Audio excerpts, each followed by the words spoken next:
ఈ వీడియోలో మనము విజిట్ షీట్ అంటే ఏంటో చూద్దాము. విజిట్ షీట్ ఎన్ని మనము పూరించాలి, ఈ విజిట్ షీట్తో సంబంధం ఉన్నటువంటి ఇతర ఫామ్స్ ఏవైనా ఉన్నాయో ఈ వీడియోలో నేర్చుకుందాము. ఈ వీడియో ఏంటంటే ఇప్పుడు మనము చూస్తూ ఉన్నటువంటి ఫార్మాట్ కనుక చూస్తే ఇది list of polling materials for a polling station. Okay, ఇది మనము ఎనెక్జర్ 3 అంటారు. అంటే మనకి ఎలాంటి మెటీరియల్ ఇస్తారు ప్రీ పోల్ డే రోజు అనేది ఇందులో ఉంటుంది. సో ఇందులో చూస్తే మనకి విజిట్ షీట్స్ విషయానికి వద్దాం. అసలు విజిట్ షీట్స్ మనకి ఎన్ని ఇస్తారు అనేది ముందు మనకి తెలిసి ఉండాలి. చూడండి, ఇక్కడ ఇచ్చారు విజిట్ షీట్. ఇక్కడ థర్డ్ ఐటెంలో ఉంది విజిట్ షీట్ వచ్చేసరికి 2 numbers అని ఇచ్చారు. 2 numbers విజిట్ షీట్ ఎన్ని నెంబర్స్? 2 numbers అనమాట. సో దీన్ని బట్టి ఏంటంటే మనము 1+1 పార్లమెంట్కి అలానే అసెంబ్లీకి రెండింటికి కూడా, పార్లమెంట్కి అలానే అసెంబ్లీకి రెండింటికి విడివిడిగా విజిట్ షీట్స్ తయారు చేసుకోవాల్సి ఉంటుంది. ఎందుకంటే ఈ విజిట్ షీటు ఇందులో ఉన్నటువంటి అంశాలు ఏవైతే ఉన్నాయో అదే అంశాలు మనము పిఓ డైరీలో కూడా మనము మెన్షన్ చేయవలసి ఉంటుందన్నమాట. పిఓ డైరీలో కూడా రాయాల్సి ఉంటుంది. సో ఎప్పుడైతే మనము పిఓ డైరీ 2 sets ఎప్పుడైతే రాస్తూ ఉన్నామో, సో ఈ పిఓ డైరీలో మనము విజిట్ షీట్స్ మనము ఇందులో విజిట్ షీట్లో ఉన్నటువంటి సేమ్ ఇన్ఫర్మేషను పిఓ డైరీలో కూడా మనము ఎంటర్ చేయవలసి ఉంటుంది. కాబట్టి పిఓ డైరీ 2 రాస్తున్నప్పుడు మనం విజిట్ షీట్స్ కూడా 2 1+1 తయారు చేయవలసి ఉంటుంది. ఇప్పుడు మనం చూస్తున్నాం చూడండి, విజిట్ షీట్ అంటే ఎలా ఉంటుందో. ఇది విజిట్ షీట్ అన్నమాట. ఇది విజిట్ షీట్. విజిట్ షీట్ మనము పిఓ డైరీలో విజిట్ షీట్ మనము మెన్షన్ చేయాలి కాబట్టి ఇది 1+1 రాసుకోవాలి. ఓకేనా? అయితే ఎందుకు 1+1 రాసుకోవాలి కూడా ఇంకా 2 నిమిషాలు పోతే చెప్తాను నేను. ఇక్కడ ఏముందంటే డేట్ ఆఫ్ పోల్ అని ఉంది, name and number of assembly అని ఉంది, పూరిస్తాము. Name and number of polling station పూరిస్తాము. అలానే నంబర్ ఆఫ్ ఎలక్టర్స్, ఎంతమంది మన పోలింగ్ స్టేషన్కి ఇవ్వబడ్డారో చూద్దాం. అసలు ఈ విజిట్ షీట్ ఎందుకు రాయాలంటే చూడండి, ఇందులో ఉండేటువంటి కాలమ్స్ చూద్దాం. ఫస్ట్ సీరియల్ నెంబర్ 1 ఉంది. సెకండ్ చూడండి, name and designation of the officer visiting. చూడండి, ఇక్కడ అబ్జర్వర్ కానీ లేదంటే డిస్ట్రిక్ట్ ఎలక్షన్ ఆఫీసర్ అంటే కలెక్టర్ గారు, ఆర్ఓ గారు, అలానే ఎలక్టోరల్ రిజిస్ట్రేషన్ ఆఫీసర్ లేదా సెక్టార్ మెజిస్ట్రేట్ లేదా జోనల్ మెజిస్ట్రేట్ లేదా పెట్రోలింగ్ మెజిస్ట్రేట్, ఇలా ఈ సంబంధిత ఈ అధికారులు ఒకవేళ మనం పోలింగ్ స్టేషన్ కనుక విజిట్ చేస్తే ఖచ్చితంగా విజిట్ షీట్లో ఈ వివరాలన్నీ కూడా మనము పొందుపరచాలి. ఇప్పుడు టైమ్ ఆఫ్ విజిట్, ఏ టైంలో వాళ్ళు విజిట్ చేశారు. అదేవిధంగా brief description of polling process, peaceful incidents if any, అంటే వాళ్ళు ఇక్కడ రాస్తారు ప్రశాంతంగా జరుగుతుందా, ఏమైనా ఇన్సిడెంట్స్ ఉన్నాయో వాళ్ళు పూరిస్తారు. నెక్స్ట్ కాలం చూడండి, number of votes polled at the time of visit. జాగ్రత్తగా వాళ్ళు విజిట్ చేసే టైంలో పర్సంటేజ్, ఓకే, ఎన్ని నంబర్ ఆఫ్ ఓట్స్, సరే ఇక్కడ ముందు ఓట్స్ నంబర్ ఆఫ్ ఓట్స్ రాయాలి, నంబర్ ఆఫ్ ఓట్స్ రాయాలి. ఆ తర్వాత పక్క కాలంలో చూడండి percentage of polled till the time of visit. వాళ్ళు విజిట్ చేసే సమయంలో పర్సంటేజ్ ఎంత ఉందో ఇక్కడ రాస్తారు, వాళ్ళు పూరిస్తారు. రిమార్క్స్ ఇఫ్ ఎనీ, ఒకవేళ రిమార్క్స్ ఏమన్నా ఉంటే వాళ్ళు రాస్తారు. చివరిలో signature of the officer. So కాబట్టి ఇక్కడ ఈ కాలంలో వాళ్ళు సిగ్నేచర్ తీసుకోవాలి.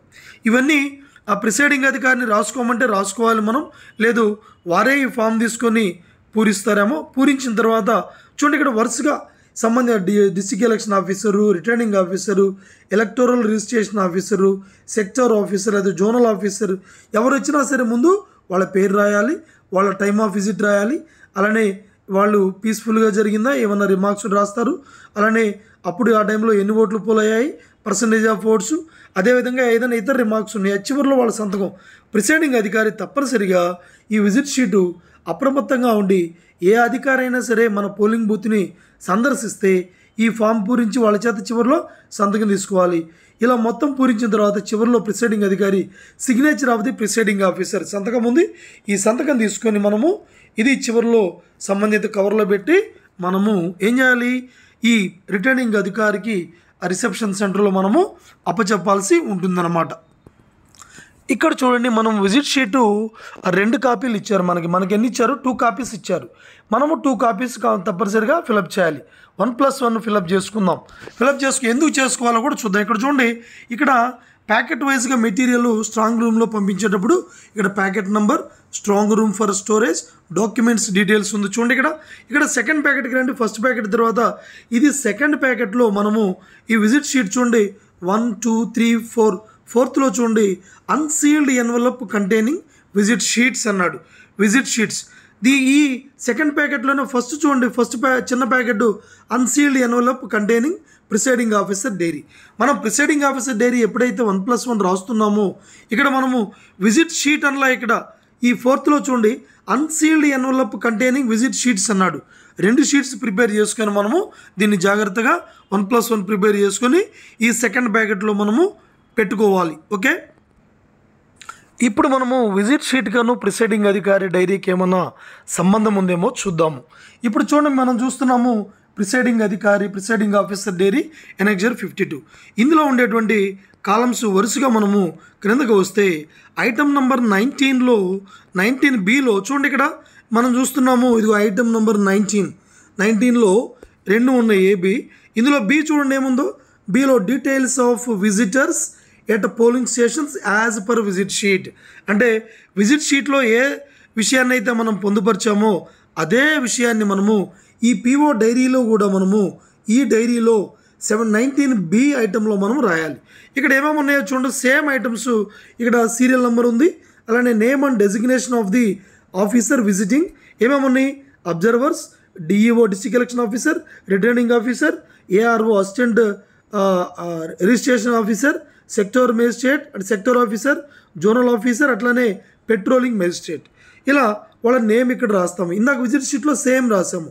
Next time of visit same ఇందాక ఇక్కడ రాసాము. అలానే brief description of polling process అక్కడ ఏం రాస్తారో అక్కడ విజిటింగ్ ఆఫీసర్స్ రాస్తారు. ఇక్కడ మనకి ఇందులో కొంచెం డిఫరెన్స్ ఉంది చూడండి, number of polled votes till the time of visit. ఇక్కడ 2 కాలమ్స్ అడిగారు. యాజ్ పర్ ఫామ్ 17A ఇది as per form 17A and as per EVM.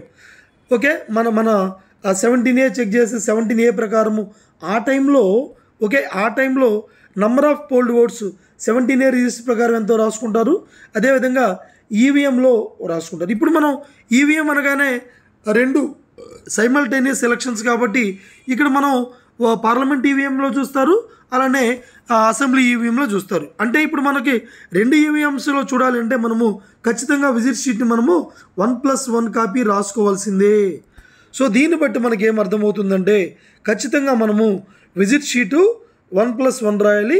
అదే విషయాన్ని మనము PO డైరీలో కూడా మనము మెన్షన్ చేయాలి. సో విజిట్ షీట్లో ఏమైతే రాస్తున్నామో దాన్ని ప్రిసైడింగ్ ఆఫీసర్ డైరీలో కూడా 2 కాపీలు విడివిడిగా అసెంబ్లీకి పార్లమెంట్కి రాసుకోవాల్సి ఉంది.